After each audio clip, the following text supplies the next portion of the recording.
right, here we go. We are back. So welcome back, Ollie. Thank you for being back. Love the bow tie. Yep, that's bad. For the people watching us on camera, can we get the full work? So we've got the braces under there. Beautiful. Look at that. It's my normal dress. Wow. It's such a high standard, isn't it? Yes. And that's a very nice shirt, actually, isn't it? Yes, that's right. You're looking great. I'm trying to show you up. Have you had a haircut? You've sort of got it over to one side? This is not a beauty pageant. If it was, you'd win hands down. Of course I would. Ollie, do you remember in the old days when people didn't do everything online? Yes. And they used to read things and touch things. Yes. Take us back to the old days. There are no old days. They were just interesting days. Well, I don't know what quite you want to talk about. You mean the days before full-time computers and things? Yeah. Well, you had to. And the days when, because I know we've got a stack over there, Yeah. and some of these will be rare finds now. Yeah. And these are books that you've published or you've written and had published, yeah? This first one is commercial real estate. I had a contribution. I didn't write it. I've got a large amount of stuff in there. Yep. But it's useful, although out of date in some ways, it's still useful reading if you can find one. This is the first book I wrote, The Coming New Zealand Property Boom, 1978. Wow. Me on the back there with this 1936 Rolls-Royce Phantom 3 V8, 8 litres. V12, sorry, V12, 8 litres, 24 spark plugs, and me and my flares. Don't get too close to the photograph. 1979. Come on, let's have a look at that. Don't show it to the people. Wow! Look at that. Yes. I think afterwards we'll zoom in on the pants. Flared pants at the bottom. You made your will. A wide check, and it looks like a black leather jacket. Have you made your will? Dapper. Brilliant. The Coming Property Boom. You should just repeat that one every 10 years. No. This is an update and much more in it. The Property Boom 1980. That was that. Wow. That was that one. Then, in no particular order, the next one was The Rascal's Guide to Real Estate. That was a really good book, if I say so. Well received. It was reprinted and reprinted several times. That's a great one. The Day the Bubble Bursts. I foresaw the GFC. Lost Property was my adventures after the 87 crash, which is a very sad read. Wow. And then Climbing the Property Ladder was another one there. My adventures in the real estate jungle. Yeah, so a lot of fun. And I've got another book in me, but I only had the time to put it out. Wow. There we go. All good fun. So say for a single book, what was the process? You had to sit down, work out your chapters, consolidate what you were going to put in, what you left out, I guess. You had to type it up chapter by chapter, subject by subject. My God. The first book I wrote up in pencil in an exercise books, plural, and typed up by a public typist. Those were the days. Oh, wow. Later computers came in, and so you'd write it up on your computer and alter and change it 100 times. Yep. And then you'd put it on the computer reader, and then you'd redo it again and again and again. And then eventually you'd do it out of a publisher, and then it'd just print it off. That was the easy part. Yeah, the last bit is the easy bit. The hard bit is getting it all together and then changing it. If you can do it, and you know your subject, you can do it inside 9 months. Well, you can do it inside 9 days, but if you want to do a good job, a lot of fun. So at the same time as you were doing the book, what else were you doing? Real estate. That's why I got going on, because I just had to sort of put it all on paper, because the adventures I was going through were so bizarre and so interesting. I said, nobody's going to believe me unless I put it in writing and let them criticise it. What a great legacy also for the family too. They don't want to talk to me about it. Isn't that the way? Yep. It's a lot of fun. Fantastic. And there's another one coming? There's always another one coming. I just have to get there's half a dozen coming, but I get to the point where this is easier, talking like this. Yeah. It's almost you could do this and then get this scripted. Transcript? Maybe. Yeah. Maybe. Okay. Well, you got a deal. There we go. We'll do a book together. Okay. All right. What are we going to talk about? We'll call it Curly and something else. So, we'll get it. Curly and Dapper. Dapper and Curly. You can't help it, folks. See, I've had a cup of tea this morning. I'm ready to go. Jim was good this morning. He's your boyfriend. What's that? Is Jim your boyfriend? No, Jim is boxing. Oh, okay. Don't get us in trouble out there. In the news, rent stats. What have you seen? The news is so busy at the moment, I don't know which way to turn. The stats came out this morning from Trade Me that rents have gone up to $620 a week on average around the country. That's about another $35 up. That's nearly half an average wage. So if you're paying that sort of rent, if you're on $80,000 a year, which is roughly average wage, half your rent's gone, half your wages have gone on rent. I mean, it's outrageous. That's $1,800 per year. Yep. Just on top. Yep. And so, but on top of that, the supply of rentals is down 19%. And the demand is up 35%. That's statistics. Okay. So you've got fewer and fewer properties, people fighting over fewer and fewer properties while the demand's going up. Why do you think that's happening? You tell me. Well, there's no encouragement to provide residential property, is there? Everything's been done the last 6 years to discourage people from buying residential property. And you think, well, if people can buy houses, okay, but they can't. Affordability is still the issue. Affordability is the issue, and if you're paying out half your pay in rent, you're a gone burger, aren't you? I might have said it before. We did if I go back probably about 5 years maybe, we were up in China, Property Expo. And next to us, the stand was from Miami, Florida. It's like, oh, this will be a competition. They'll look pretty good compared to us. Not only did the properties look good, but the prices, when we did the conversion, were far better, far cheaper. Yeah. So the affordability, even though we've had the correction, 20-odd%, even though we've had that correction, the affordability is still not there. The wages do not support the price of the New Zealand home. This is why you get teachers striking and all that thing, because wages can't keep up with costs of rent being on. And of course, you've got the disincentives. You can't charge interest anymore. That's a cost. You can't just depreciate your house. That's a cost. You have to hang on to it for 10 years before you, God forbid, allowed to sell it and make some money on it. You've got not a disputes tribunal, rent tenancy tribunal, which is very questionable how that works. And you get all these disincentives. Remember, way back it was blamed on overseas investors were the cause of the problem. And that didn't work. And then we locked them out. And nothing changed. It still went up. Then it was the speculators, and that's been there before. Took them out. Then it was the investors, and then it was mums and dads, God knows what. So everybody's to blame. But of course, if you make it harder to be a landlord, then you're going to have the side issues coming up. And this is a disgrace. People should be able to rent a property without being skinned alive. It's not right. You should be encouraged to provide rental property with reasonable incentives, and not discouraged. And this is what we've got.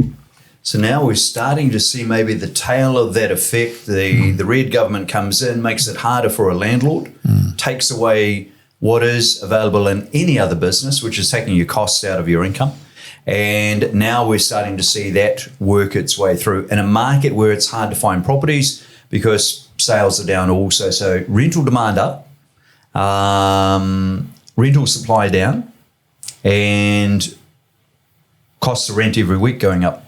Yeah, I think it's a disgrace, but I feel so sorry for the people who are trying to save up for a house and trying to even rent a home at a reasonable price permanently. And they're squeezing 2 or 3 families into a house in some cases. I'm getting kids. I was at the item on TV the other day where kids who are still at school have to work 30 or 40 hours a week to supplement their parents' pay. I mean, we're living in a third world country at this rate. Yeah, it's seriously gone crazy. I've got a good friend looking to buy something, 2-3 bedrooms, terrace, $750. And in our area, I said, look, we'll have nothing, absolutely nothing. But like on the other side of town, you'll find something, and I'll give you advice and point you in the direction of good agents that I know. But there won't be anything on this side. So, and that's $750,000, single person. There's another thing overarching the whole lot is that the population is not replacing itself. This is something that nobody talks about. But the statistics tell us, as I read it, that only 1.6 babies are born for every 2 people. It should be 2.1 babies. I don't know what a 1.1 of a baby looks like, but seriously. That's just the bigger one. But if we keep on having 1.6 babies for 2 mums and dads, this is going to enter. Japan, for instance, has got the problem. Germany, many other Western countries have a population problem. People are not having enough kids. Now, why do you think that is? You know the answer? You don't know the answer. I'll tell you why. I'm not going to tell you my answer on here. This thing will light up like a Christmas tree. No, it won't. There's nothing to talk about. It's very simple. One of the reasons is, and women have been encouraged to go to work, and good on them. Yeah, they should. Yeah, they have careers. They have careers. They work, but it becomes awkward when you have kids. And so they've been encouraged to go. So we have this push and pull. Women want to go to work, but they want to have kids, but they don't want to have too many kids because going to work is difficult. Not only do they want to go, maybe they don't even want to go, they have to go. They have to go. And there's that heck of a balance, when you're a young family on, okay, you want to start having children, but what happens now on one income? There's another reason. That's the challenge, isn't it? Another reason why people are having less kids is climate change. Climate change, people are worried about having too many kids because that might be polluting the world. They don't want to have too many kids because this is a big problem. They see climate change as a challenge not to have too many kids, to bring too many kids into the world. So what we're going to have at this rate, we're going to have a beautiful, clean world, sparkling waters, clean air, no people. This is a problem. So you climate change people, think about the consequences. I think the next book could be like marital counselling and, Olly's tips on in the bedroom, to go from 1.6 to 2.5. You might even, I think you can even go 3.2. No, that's a new one. I'll think about that one. Now, somehow that started on the rent stats. Yeah. Now, if that's what's happening with the rent stats, appreciating that the government's tough on landlords as if they're not doing the country a favour by providing a housing stock. Why are landlords happy? Are they in? Are they out? What is the Tony Alexander telling us? Well, he did a big survey which came out today, I think. I just had a chance to glance at it, and he was saying that the majority of landlords are thinking of selling in the next 12 months. Now, you can say, well, they're going to sell to people who need a house, but the sort of people that need to rent long term aren't going to buy that house anyway. Correct. So, absolutely. So if the majority of landlords are things actively of selling, this is not a good sign. It's the highest it's ever been. And a large majority are not thinking of buying either. So we got a problem there, and this will hit the floor before long. Hopefully blue's in, and come the election, and blue's got the chance to adjust that. Whoever gets it, has got to face it. Yeah, that's it. But yeah, they certainly anybody likes taxing when they're in. They're going to need the money right now because a lot's been spent. That's right. Okay, so very tough there as we sit through, and that doesn't make it any easier as we go. What if we jump on that vein and we say, how about commercial property, and how do you make a profit in it? Well, it's because resi is going to be pretty tough, I'll give you an example of commercial property, but I'd like to first discuss briefly how to make money on a residential property without spending money on it. Okay. I mean, you'll have to buy it in the end. Yep. But how to make money? And this is all, the profit in residential property is in the buying. It's not in the selling. You make your profit on day one. Yep. And that means you've got to spend a lot of time and a lot of homework, a lot of effort looking for the right deal. And very briefly, this is not only a fraction of it. If you're looking for residential property, the sort of things you want to look for is a residential property that's, say, on a main road, near schools, near shops, near a train. Immediate advantage. Yep. Immediate advantage if you can get that. If you're looking for an investment property, maybe if you want a family, that's something different. So look for properties that are on main roads, near schools, shops, and so forth. It doesn't matter what the house is like. It's the position that matters. And remember that. And if you can get some land with it as well, even better, because land appreciates and property depreciates. Right. So the building is going to get tired over time. It depreciates. Doesn't matter if it's the land appreciates. So get the best bit of land. Doesn't matter if it's a chicken coop. Yep. You can put chickens in it and rent it to them. Yep. Put your 1.6 in there. The 0.4 can go walk around. Yeah. So it's the land that matters. But on the other hand, if you are looking for a family home, it's completely different. A family home, this is not an investment thing, but a good family home would be in a quiet street near schools that isn't busy. You don't want kids running out in the street and getting run over. See? So you look for the bargains, whichever way, and require months of homework. Yep. You've got to go to every open home, bother every agent. Thank you. You've got to get all the paperwork and go out and look at everything that's for sale. You walk past it. You don't have to go to an open home if you can. Just walk past the place. Yep. Walk around it, look at the neighbourhood and see what you can see. Somewhere among the next 6 months, you'll find a good deal. And snap.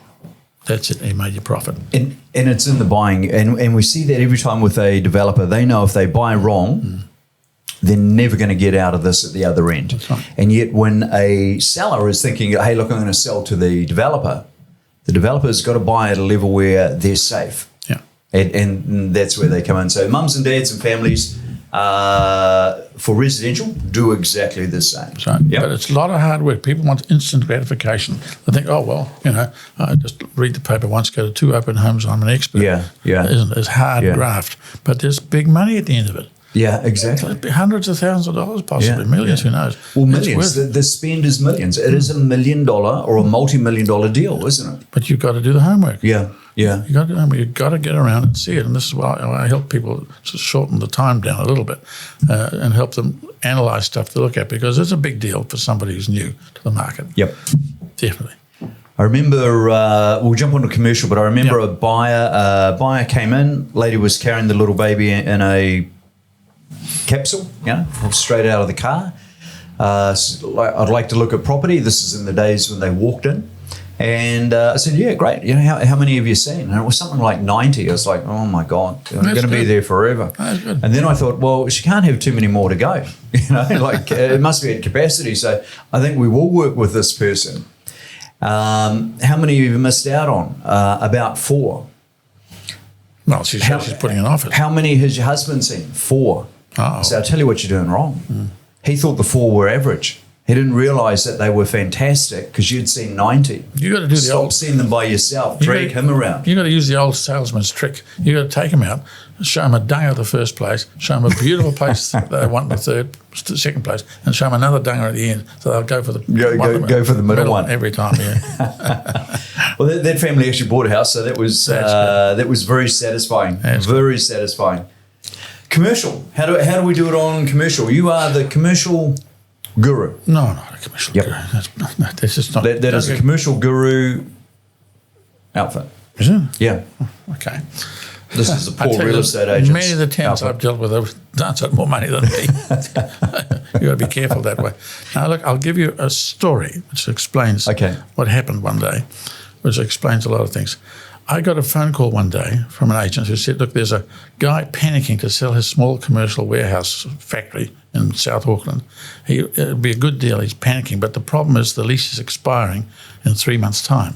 I said, I don't want to buy a property with the lease is expiring. He said, look, go and look at it. It might be a good deal. So I went out there. There was a nice factory in South Auckland, big factory. And I go in there, and the place is busy. There's conveyor belts going, and there's dust everywhere, and people walking around. And what are they making? They're making ice cream cones. Miles and thousands of ice cream cones. You don't think about ice cream cones any more than I do, but somebody's got to make them. And this place is busy making thousands upon tens of thousands of ice cream cones. So I got hold of the manager. He knew the place was for sale. I said to the guy, you're the owner of this business? He said, yes. And I said, well, where are you going in 3 months' time? He said, I'm not going anywhere. I said, I've got a lease here that says you're going in 3 months' time, and advice from the agents that you're leaving in 3 months' time. He said, I don't know what you're talking about. Shit, he hadn't even read the lease. I said, a penny dropped there. I said, do you mean you want to stay? He says, yeah, I want to stay. Oh, I said, let's have a little talk. Come to my office 9 o'clock tomorrow morning. There's Bob, a nice guy. So Bob turns up at my office next morning, and we write up a lease. Now, remember, I don't own this place. Right? So we write up a lease. 40 pages long. Much better rent, much better terms, much better deal. He's happy, I'm happy. And we put in there a little letter with it that this lease will only apply in the event I buy the property. Contemporaneous. That's right. In the event. So, quiet. So weeks went by. We waited for any other offers. I told the guy that, if he has me as a landlord, it'll be much better for him. You might find somebody who want to throw him out anyway. He was starting to sweat. I was starting to sweat. It was not that much. Eventually, I did buy the property. And the new release kicked in. And and he was happy, and I'm happy, and the value of the building roared up because, unbelievable as it is, the rent was nearly half as much again, and he was happy. It was market rent, and there's an example how the lease or the terms of the lease and how an ex-landlord, the one I bought off, hadn't bothered understanding what was going on, how a mistake like that can actually make a profit, a reasonable profit, and a good deal. And that was one of the cleanest deals I've made in years and years and years. And eventually, years later, I sold it because it didn't do anything other than make ice cream cones. God help I bless him. I hope he's still making ice cream cones out there. But that shows you that how deals can be made in the commercial property market. See, a house doesn't work like that. A house is worth the same whether the tenant is there or not. Yeah. The house is worth the same whether the tenant is leaving or not. Yep. The house is only worth what other houses are worth. Yep. But a commercial property is worth a lot to do with what the lease says, what the leases say. So again, it's really a message which was before, which is do your homework. So you did your homework, better yield on it. The landlord, greater value. He didn't do his homework. The tenant, I don't know. Yeah. He's working there. So it shows you. It's just an interesting exercise. I've had several examples of that. Not quite like that, but that was an extremely interesting one. Had several. Have we got time for more? Yeah. Well, absolutely. Another one. I don't want to get too complicated. He was my company at the time was offered a larger building, again in South Auckland, it happens to be, and it had been for sale for ages and ages and ages. I got this phone call from an agent saying, look, this building, the vendor is dying. He wants to sell this place. It could be a snip. Okay, let's have a look at it. So we in this case drove out and had a look at the lovely looking building, quite modern. Agent signs all everywhere, some of them falling over, grass growing up the poles, obviously been on the market for ages. What's wrong with this place? Well, it turns out the tenant was the owner. The tenant was renting it to himself, right? And he was paying himself half rent. Oh, yeah. Half rent. And at the back of the building was another tenant, outside, a different tenant, also paying half rent. He didn't, but the tenant was the owner of the whole building. And what he'd done is he'd done major alterations to the building inside, petitions and guys without code compliance certificates. So it was a big problem. And he was keen to sell. And he's prepared to stay on as the tenant at a new rent. But you couldn't buy the place without code compliance, or get a mortgage anyway. So what we did is we made an offer on the place which was real crunchy. And then we went to the city council and said, look, this guy wants to stay on, but there's no code compliance certificate. So the council came up with a CPU, a consent for public use certificate, which allowed you to use the building unconsented as long as we produced a quote to do the work. It was $700,000 in this case. Holy. Yeah.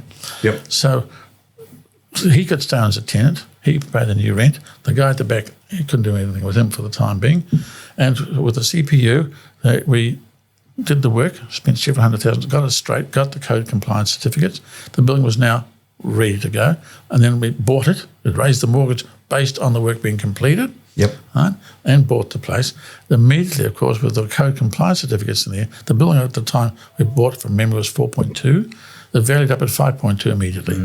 So $300,000 spent on their alterations and upgrades resulted in $1 million. And over the years, that building is now worth $7 million. But that's a few years ago. So this is how good commercial deals are done, but it's complicated. Don't try it at home, folks. Don't try it at home without advice. It's a bit more complicated. The valuation alone was 100 pages long, because normally the valuation on a commercial building is 30, 40, 50 pages. Yeah. This time it was 100 pages long because of all the, and that needs reading. Yeah. Yep. You've got to read the evaluations.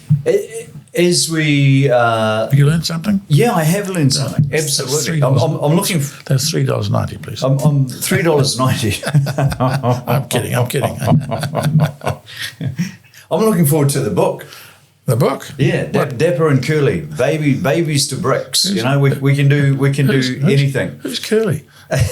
Well, it's not you. You're Dapper. I'd have to talk to one of my politician friends about you. I was talking to David Seymour the other day. He's on your side. He's what? David Seymour. Yep. Is on your side. Yes, good guy, though. Okay, yep. I don't know what my opinion is there. Actually, to be honest, I just keep it simple and keep it on blue. As we wrap up, Ollie, with that wealth of experience there, with those tips and insights, I asked the question again because I get asked this each week now. And we know that you're too young to retire, but you're pretending that you're sort of retired. But you're still available to people, guidance, and a bit of coaching as you go through. Yeah. Yep. Tell us about that. Well, I can't help it. I'm not advertising, but word of mouth gets around there, and people ring me up and email me, and they say, "Look, can you give us some coaching on, some mentoring on either something generic, how do I buy commercial property sort of thing, but much more expanded than this." Or they're looking at a commercial property, they don't know where to start, or they need to get rid of a tenant, which I had to do the other week, in a commercial sense, or they want to buy a house. They don't know quite what to look for, and they don't understand how to get a mortgage. They don't know how to top up a mortgage. These things which are strange to most people. And it's meat and potatoes for me. And having done it hundreds of times. And so this is useful for some people. And so I'm available if, look, doesn't matter, whatever you like. Fantastic. $3.95. I thought I heard that quoted there. I'm not sure if that's the hourly rate or that's my hourly rate. That's a real estate agent's hourly rate right now. So that's about right. Ollie, thank you very much. Okay. Love it. Love seeing the books there and love the fact that you're available to people also. So there we go. Thanks for tuning in, guys. Ciao.